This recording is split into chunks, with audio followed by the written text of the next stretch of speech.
구하기 어려워졌다라는 이유가 있죠.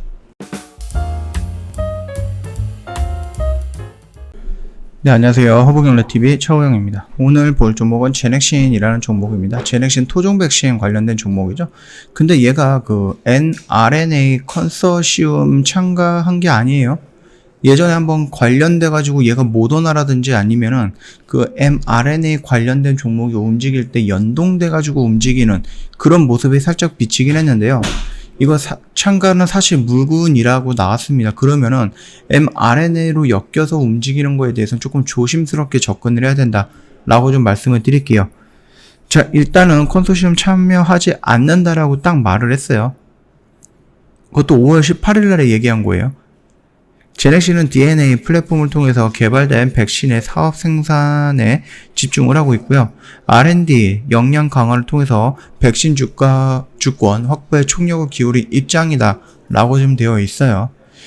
메신저 RNA, 이 백신 개발 컨소시엄 참석은 사실이 아니다 라고 입장을 이미 밝혔습니다.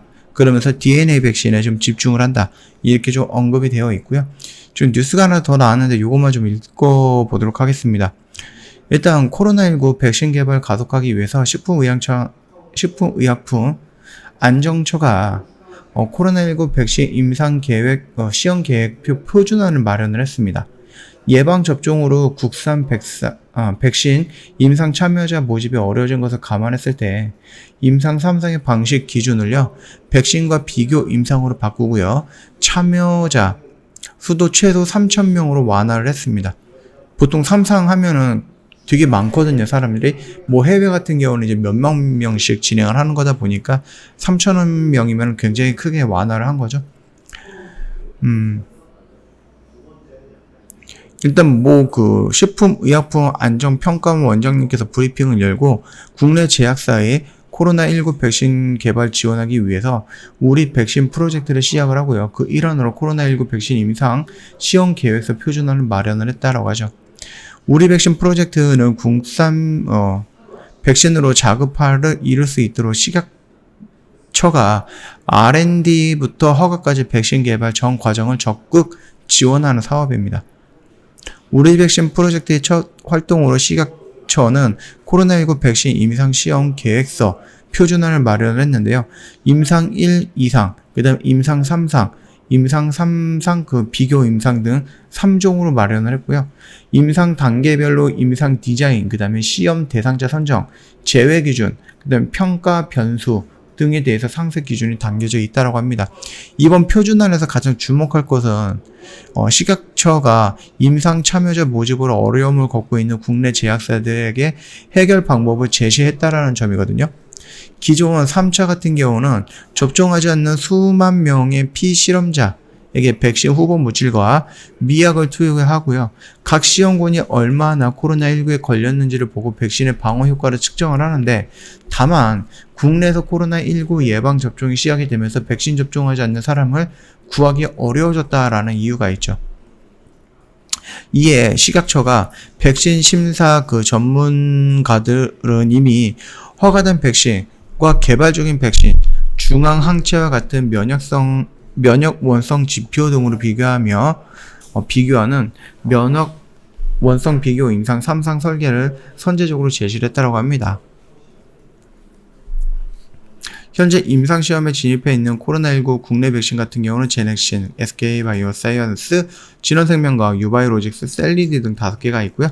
아직 임상 3상을 진행한 곳은 없지만은 SK바이오사이언스 같은 경우는 6월 말, 7월 초 그때 한 임상 3상에 대해서 언급을 했죠. 제넥신도 그 정도쯤에 진행이 될 것이다, 이렇게 좀 언급이 되고 있습니다. 일단 그 식약처는 이번 표준안이 그 국내 연구 개발자의 시행착오를 최소화하고 인상시험을 보다 신속하게 진행할 수 있을 것으로 기대를 하고 있다. 앞으로도 변이주 대응 백신 개발을 위해서 가이드라인을 마련을 하고요. 맞춤형 전주기 품질 관리를 지원을 해서 국내 개발 백신이 조속히 상용화될 수 있도록 최선의 노력을 다하겠다, 이런 이슈가 나왔었습니다. 제넥신 일단은 흐름을 보면은요, 얘는 뭐 이런 식으로 지금 눌림이 있고, 크게 보면은 이런 변곡점이 자리죠. 다시 한번 그려볼까요? 좀 깨끗하게. 크게 흐름을 보면 이런 변곡점 라인이에요. 그죠? 그리고 요 란이 있고. 그러니까는 지금 당장 얘가 저항을 받고 이런 식으로 움직인다라고 해서 되게 실망하거나 그럴 필요는 없다라고 생각을 합니다. 여기에서 눌림을 받고 나서 다시 한번 이런 식으로 움직일 가능성이 굉장히 높은 그런 자리다라고 저는 생각을 하고 있습니다.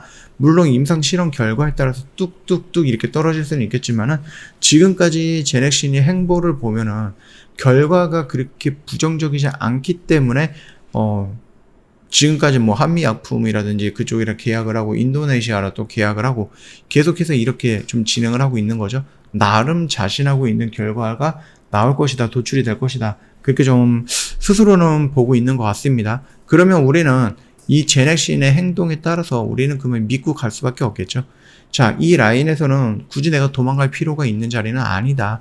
여기서 이런 식으로 슈팅이 나오고 이 라인을 돌파하는 모습까지 나오고 여기까지 이 안에서 좀 노는 모습을 보여준다라고 하면은 충분히 여기까지 치고 올라갈 가능성 높다. 그 정도 좀 정리하면서 마무리하도록 하겠습니다. 얘 같은 경우는 뭐 연기금융 물량이 조금씩 들어오고 있는데 크게 의미를 갖기는 어려울 것 같습니다. 투신도 마찬가지고요.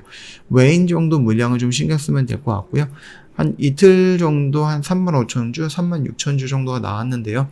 뭐 물량이 그렇게 많거나 그런 거는 아니지만 그래도 한 번 정도 신경을 써보는 것도 나쁘진 않다. 그렇게 좀 말씀을 좀 드리겠습니다.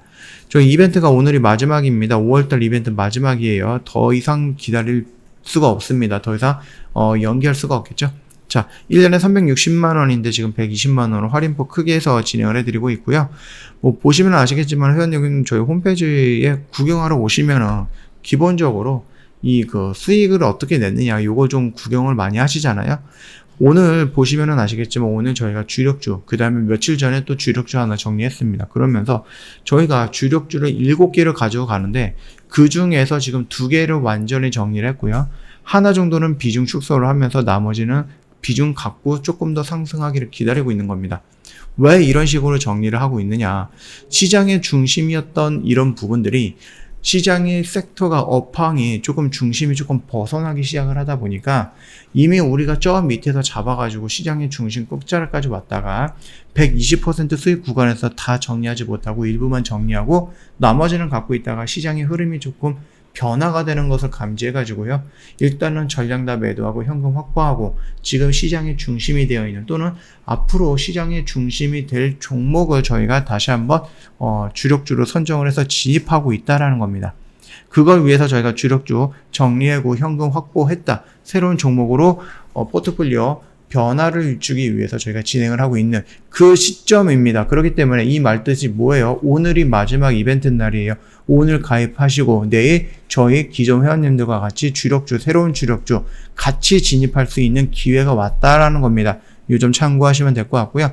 언제든지 저희한테 문의 남겨주시면 되거든요. 허브경제TV 고객센터 1644-1873도 좋은데요. 혹시 회원님 통화가 불편하다라고 하시면 언제든지 카톡 친구 추가하면 됩니다. 카카오톡 상단 메뉴에 보면은요, 친구 추가 아이콘이 있는데 이거 눌러주시고, 아이디를 추가 버튼 눌러주신 다음에 저희 아이디, HBTV1004 입력을 하면 됩니다. 그럼 밑에 친구 추가 버튼이 나올 거거든요. 요거 한번 눌러주시고 저희한테 인사말 남겨주시면 상담 바로 진행이 될 겁니다.